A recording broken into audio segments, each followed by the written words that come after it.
Greetings, everyone.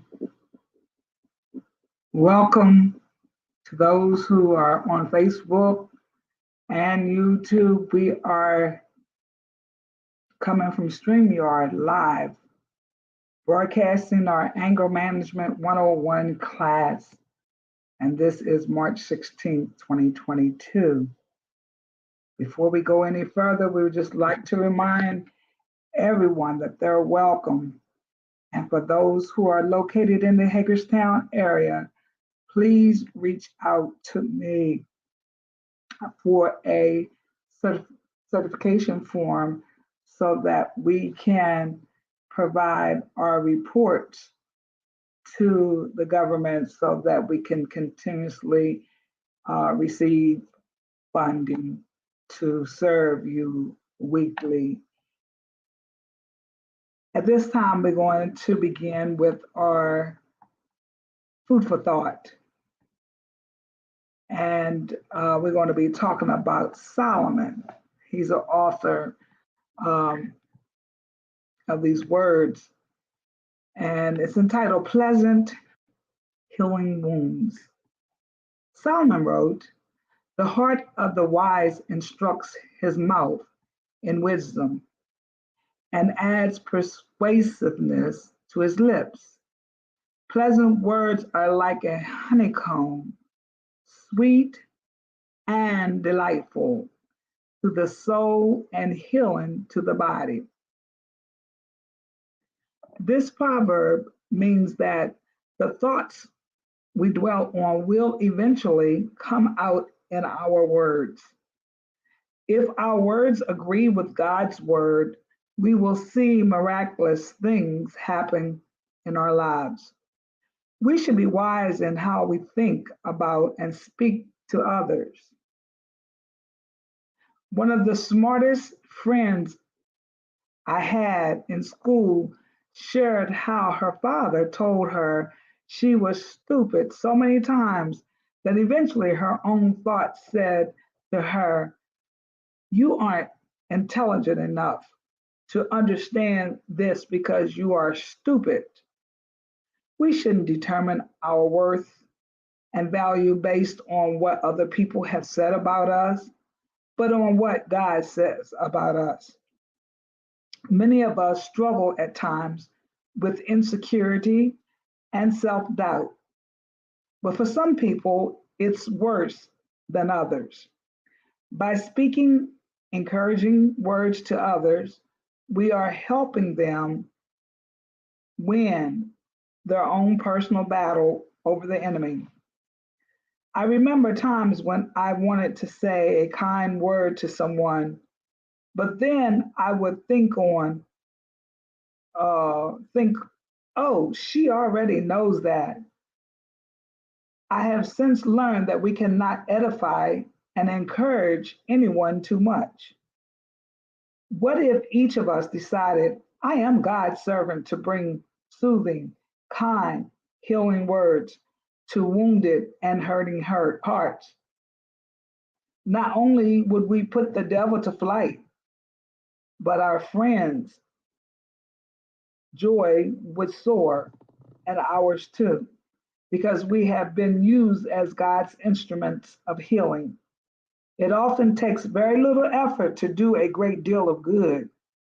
Often it's only a word of encouragement, a hug, or even just a smile that can brighten someone's day. Also, I would like to share another nugget or food for thought, and that is, he who is slow to anger is better and more honorable than the mighty soldier. And he who rules and controls his own spirit than he who captures a city.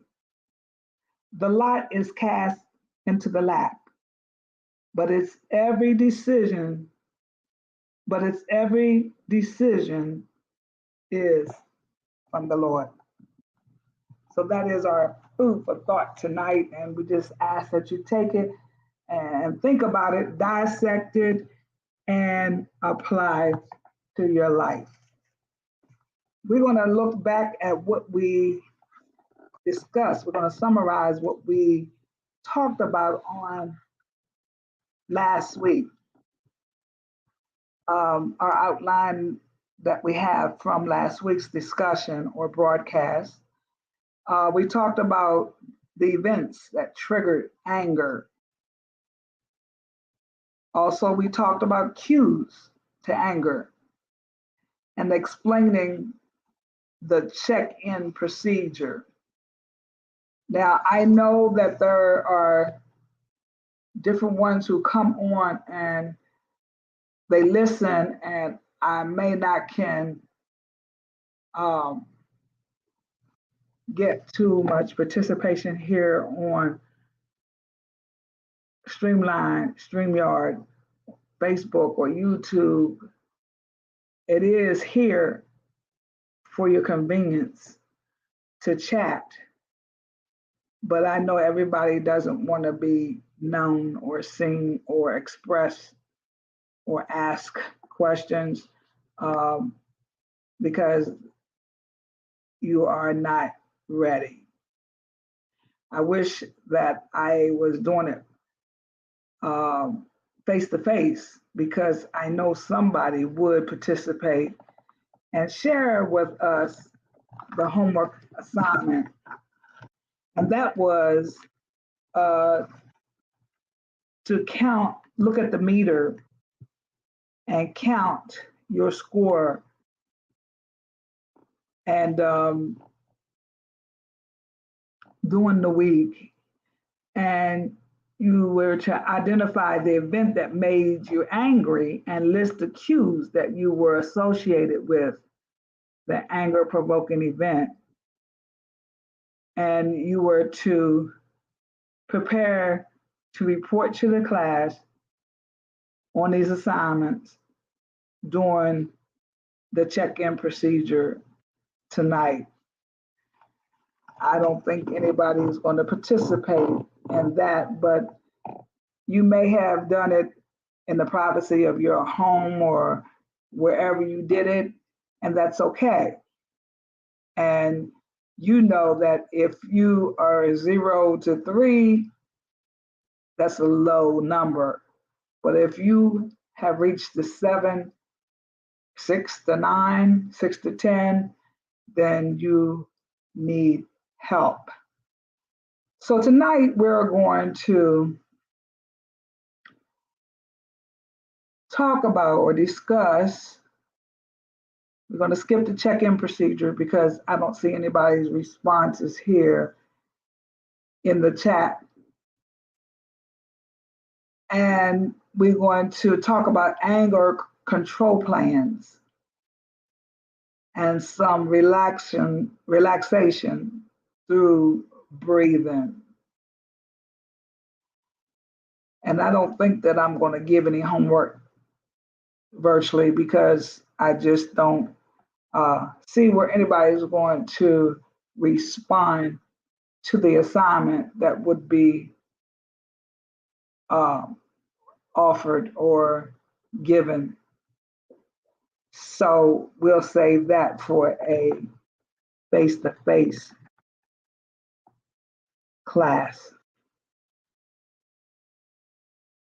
Okay, we are going to go into our first part, which is anger control plan. Skipping my notes. Okay. The anger control plan, number one, we're going to take a time out, formal or informally. 2, we talk to a friend or someone you trust. Use the conflict resolution model to express anger. Exercise, take a walk, go to the gym, etc. Attend 12-step meetings. Explore primary feelings beneath the anger. Okay, I want to talk about it, and I did make some notes here.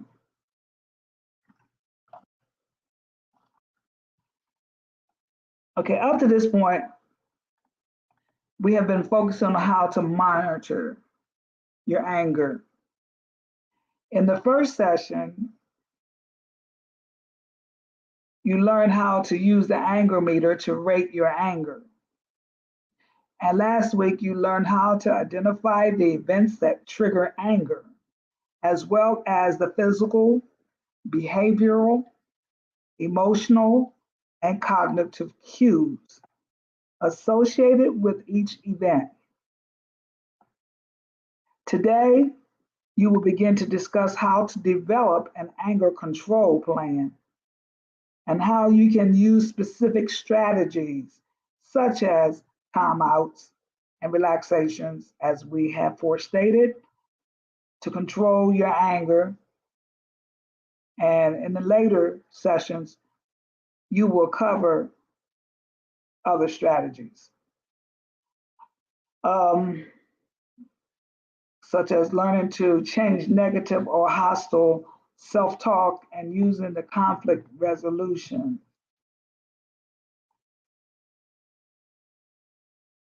Uh, there are more advanced strategies which can be learned or used along with timeouts and relaxations. The basic ideal in developing an anger control plan is to try many different strategies and find the anger control techniques that work best for you. There's no one strategy for a situation, but there's many. But we have to determine what best fits you.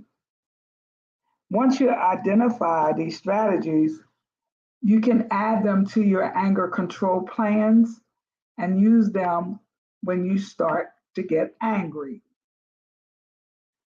We're trying to get you to stop being angry, stop doing certain behaviors that we have already discussed in last week's broadcast. Some people refer to their anger control plans as their toolbox and the specific strategies they use to control their anger as their tools. This analogy may be very helpful. And again, it is important to identify the specific anger control strategies that work best for you. You might not use the same strategies as Harry or Susie, but what works best for you? These strategies should be put down in a formal anger control plan for referral when you encounter an anger provoking event. Now, I don't know anybody that cannot say that they don't get anger or they haven't gotten anger or angry. But we don't have to stay like that. We don't have to continuously allow anger to take control.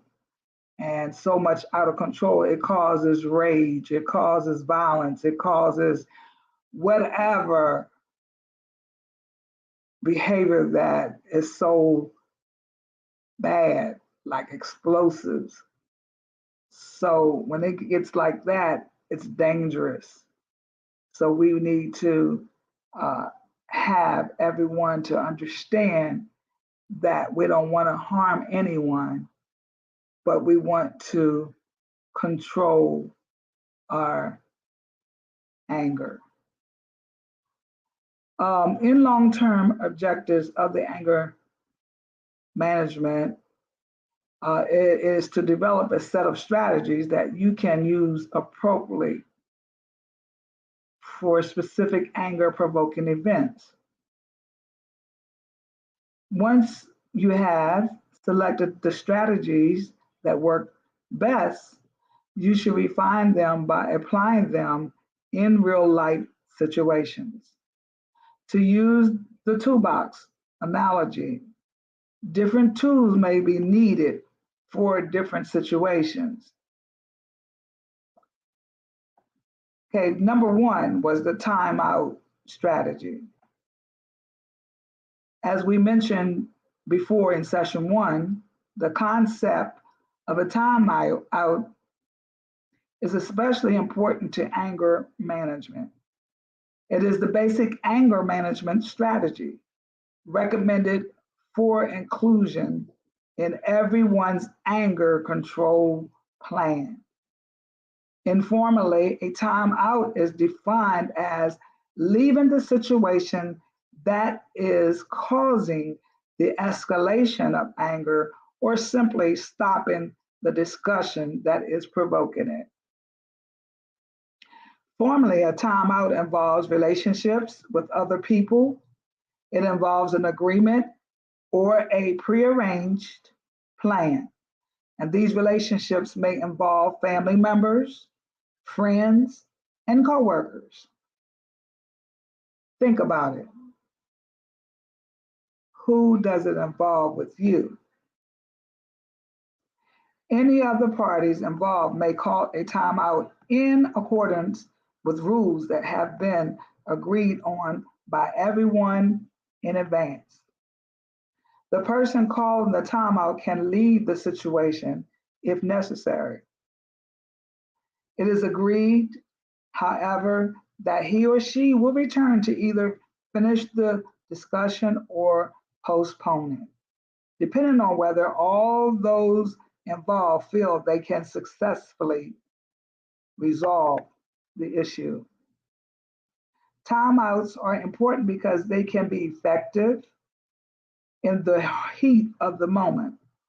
Even if your anger is escalating quickly on the anger meter, you can prevent reaching 10 by taking a timeout and leaving the situation.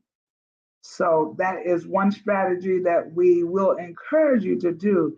If you see that the situation is escalating, then higher and higher, and it's reached a 10, then you know it's time to take a time out. Time outs are also effective when they are used with other strategies. So I would like to give you an example, and you can take a time out and go for a walk. Now, in my past experience, when I got angry, when I was about to explode and everything, and I walked away from the situation and start walking, that really caused my emotions or my behaviors to change. So that was something that I need to do. Take the time out, but also go exercise, release that pressure. Um, you can also take a time out and call a trusted friend or family member or write in your journal. These are other strategies that you can seek help in and calm you down during the timeout period. Uh,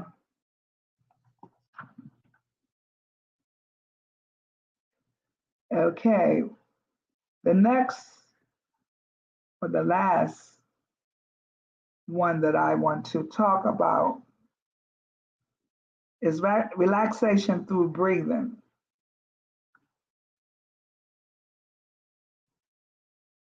We have discussed the physical cues to anger, such as increased heartbeat, feeling hot or flushed, or muscle tension.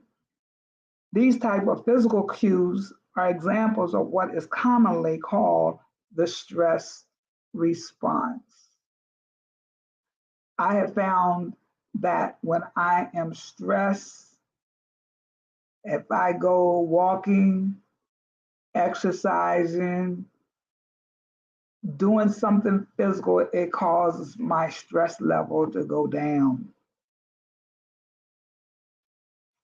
Okay, these types of physical cues are examples, okay, of what is commonly called the stress response. In the stress response, the nervous system is energized. And in this agitated state, a person is likely to have trouble returning to lower levels on the anger meter. That's what we want to do. That's our goal. That's our aim, to bring the uh, meter levels down. In this state, additional anger provoking situations and events are likely to cause a further escalation of anger. An interesting aspect of the nervous system is that everyone has a relaxation response that counteracts the stress response. It is physically impossible to be both agitated and relaxed at the same time.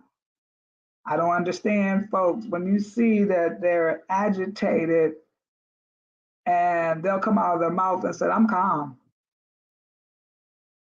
Even the way, the tone that they use to respond or how they react, you know that they're not calm. They're not relaxed.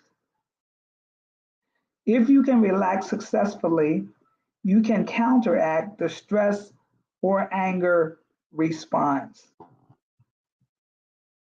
And we will learn more about anger control later on as well. Okay, here is a breathing exercise that I thought that I could share with you tonight.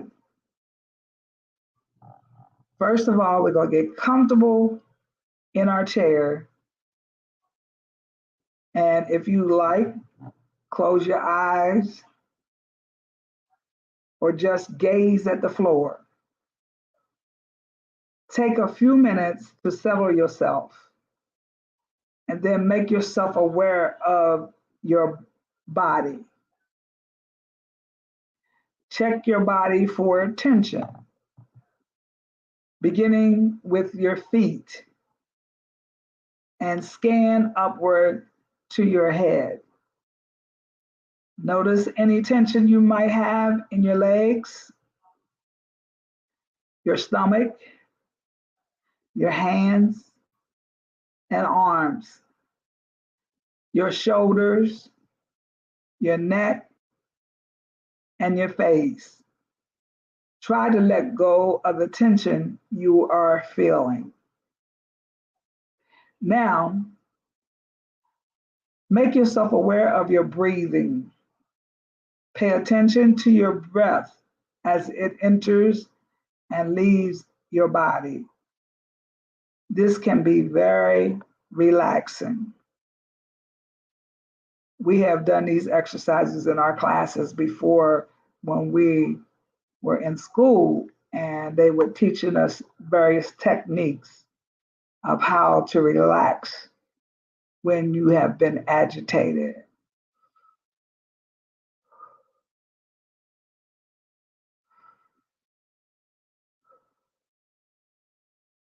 It just relaxes you, it calms you, and it relieves the stress. Now, on your own, continue breathing in this way for another couple of minutes. Continue to focus on your breathing with each inhalation and exhalation.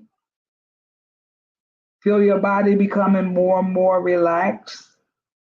Use your breathing to wash away any remaining tension.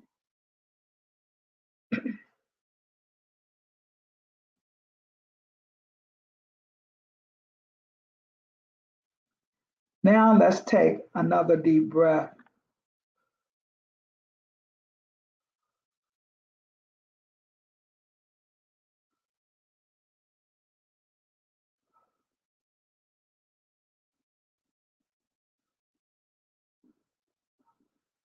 Hold it for a second and release. Inhale again.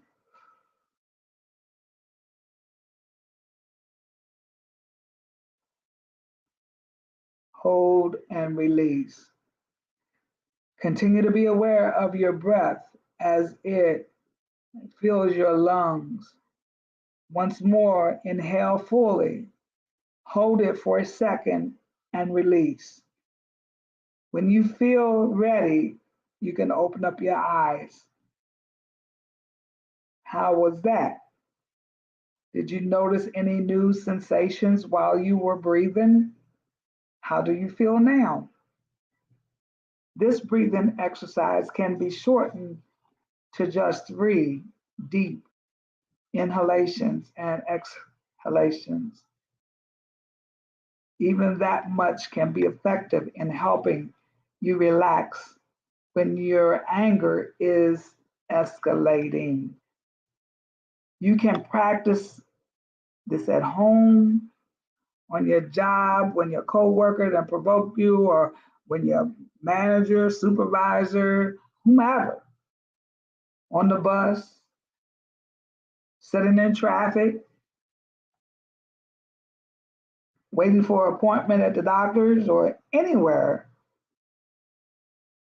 The key to making deep breathing an effective relaxation technique is to practice it frequently and to apply it in a variety of situations. Okay. And because that lesson was short, we're going to go into, I don't know if we're going to complete the next lesson, but it is going to be started tonight. And excuse me, I want to start off with the aggression cycle. In the last 3 sessions, we reviewed the anger meter, cues to anger, and the anger control plan. In this session, the framework for integrating these anger management concepts is presented. And this framework is the aggression cycle. From an anger management perspective, an episode of anger can be viewed as consisting of 3 phases: escalation, explosion, and post-explosion. Together, they make up the aggression cycle. And in this process, the escalation phase is characterized by cues that indicate anger is building. As we stated in the last session, these cues can be physical, behavioral, emotional, or cognitive thoughts. As you may recall, cues are warning signs or responses to anger-provoking events. Events, on the other hand, are situations that occur every day that may lead to escalation of anger. If effective anger management strategies are not used, red flag events are types of situations that are unique to you and that you are especially sensitive to become or to because of past events. And excuse me, these events can involve internal processes. Okay, For example, thinking about situations that were anger provoking in the past or external processes. Another example, experiencing real life anger provoking situations in the here and the now. The final stage of the aggression cycle is the post explosion phase. And I've been having trouble with my scanner and everything, but hopefully next week I'll have an exhibit of the aggression cycle. It is characterized by negative consequences resulting from the verbal or physical aggression displayed during the explosion phase. These consequences may include going to jail, making restitution, being terminated from a job or discharged from a drug treatment or social service program, losing family and loved ones, or feelings of guilt, shame, and regret. The intensity, frequency, and duration of anger in the aggression cycle varies among individuals. For example, one person's anger may escalate rapidly after a provocative event and within just a few minutes reach the explosion phase. Another person's anger may escalate slowly, but steadily over several hours before reaching the explosion phase. Similarly, one person may experience more explosions of anger and progress through the aggression cycle more than the other. However, both individuals, despite differences in how quickly their anger escalates and how frequently they experience anger, will undergo all three phases of the aggression cycle. Okay, we have about 13 minutes left, and we're moving on here with more information about our aggression cycle. Now we're going to talk about the intensity of these individuals' anger also may differ. One person may engage in more violent behavior than the other in the explosion phase. For example, he or she may use weapons or assault someone. Everyone who is at the same range of the meter may not behave the same way or use the same tools. So the other person may express his or her anger during the explosion phase by shouting, at a threatening other people. Regardless of these individual differences, the explosion phase is synonymous with losing control and become verbally or physically aggressive.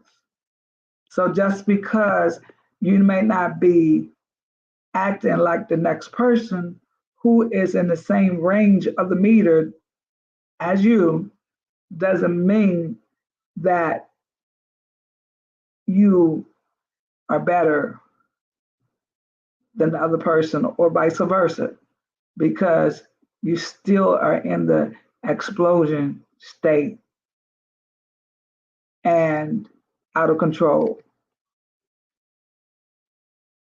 Notice that you can't see it right now, but the escalation and explosion phases of the aggression cycle correspond to the levels on the anger meter.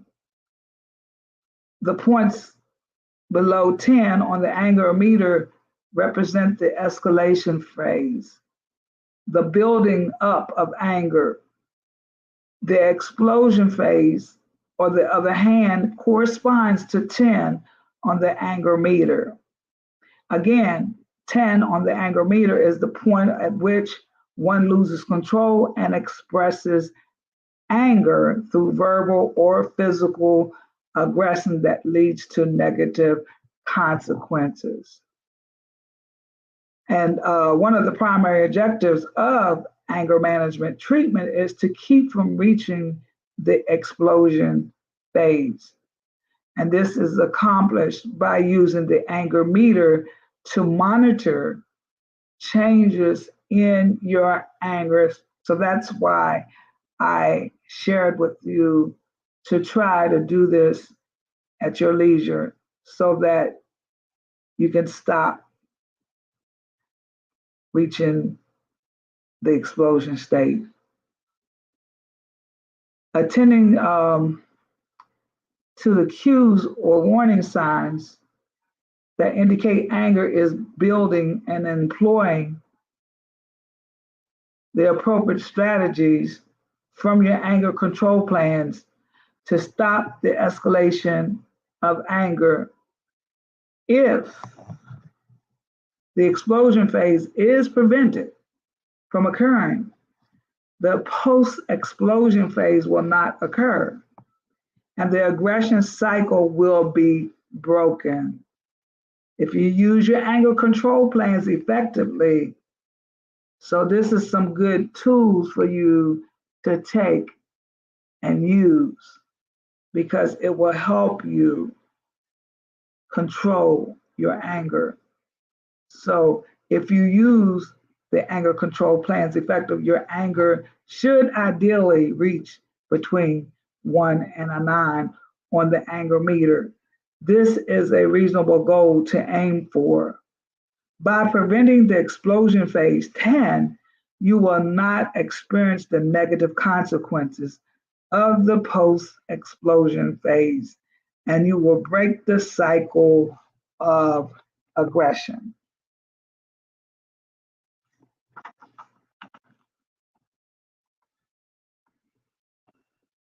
Here's another, and this is where I'm going to conclude for the night. Lead a progressive muscle relaxation exercise. I already shared with you about deep breathing as a relaxation technique. But now I'm going to introduce you to progressive muscle relaxation. You're going to start by getting comfortable in your chairs. Close your eyes if you like. Take a moment to really settle in. Now, as you did last week, begin to focus on your breathing. Take a deep breath. Hold it for a second.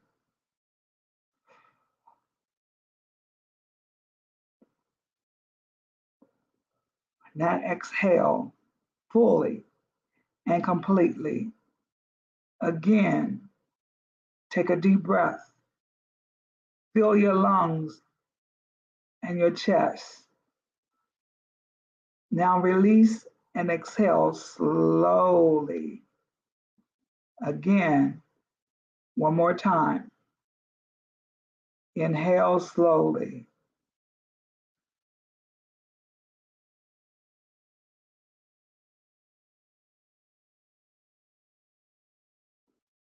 Hold and release. Now, while you continue to breathe deeply and fully, bring your awareness to your hands.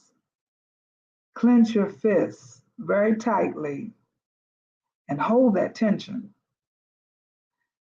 Now relax your fists, letting your fingers unfold and letting your hands completely relax.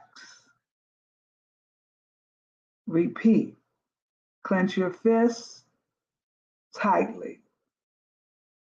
Hold and release the tension. Imagine all the tension being released from your hands down to your fingertips.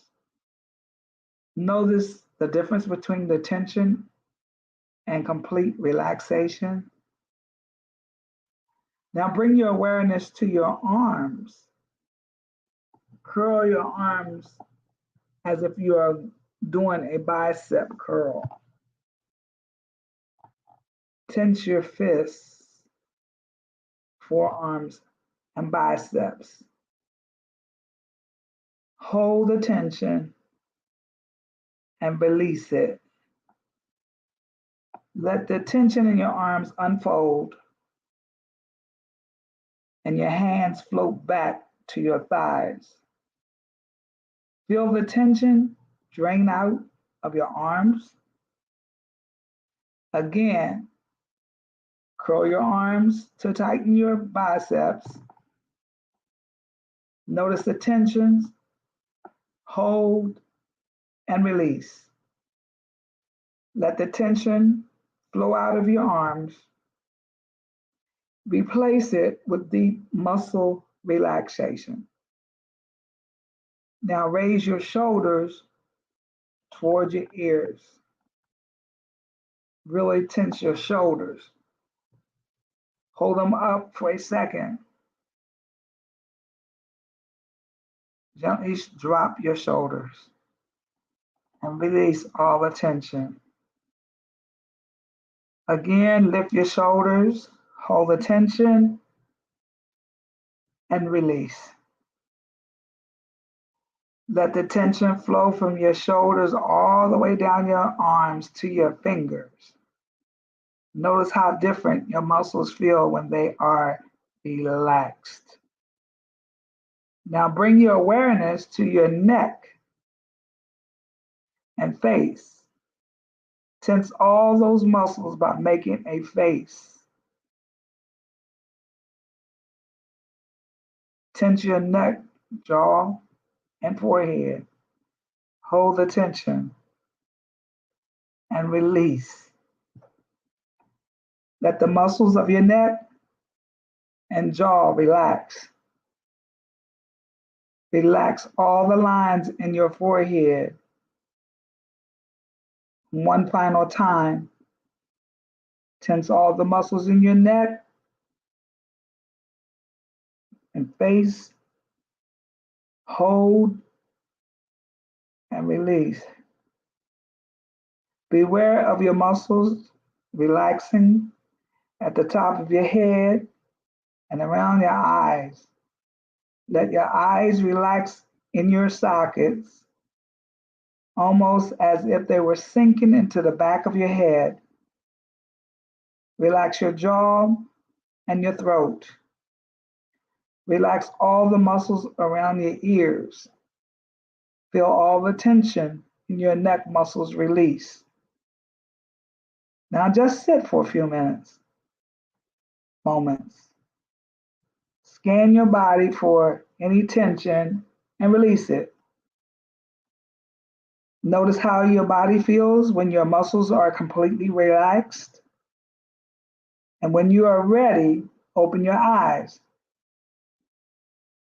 How was that? Did you notice any new sensations? How does your body feel now? How about your state of mind? Do you notice any difference now from when we started? And we are at the 8:13 time. We end at 8:15. Anybody have any comments or questions?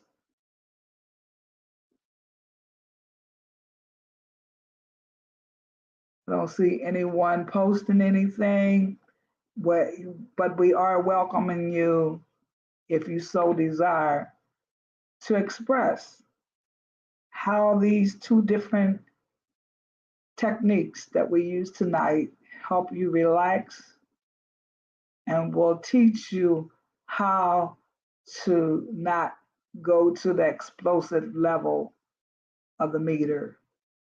But we want you to be aware of how you allow your anger to control you and cause you to be uh, physical or verbally, emotionally, and you don't have to be acting in those ways, but you can stop it. We talked about all the stop signs last week. So just remember what we have addressed so far. And if you can't remember everything, go back to the video and listen to our discussion, our broadcast over again so that you can be made whole. Thank you for joining us. We hope that you got something out of that you can take and use these tools so that you can control your anger management. See you next Wednesday at 7:30, and I believe that that is the 23rd of March. We want you to come and be completely whole, healed, however you want to say it, but you don't have to remain the same. Good night.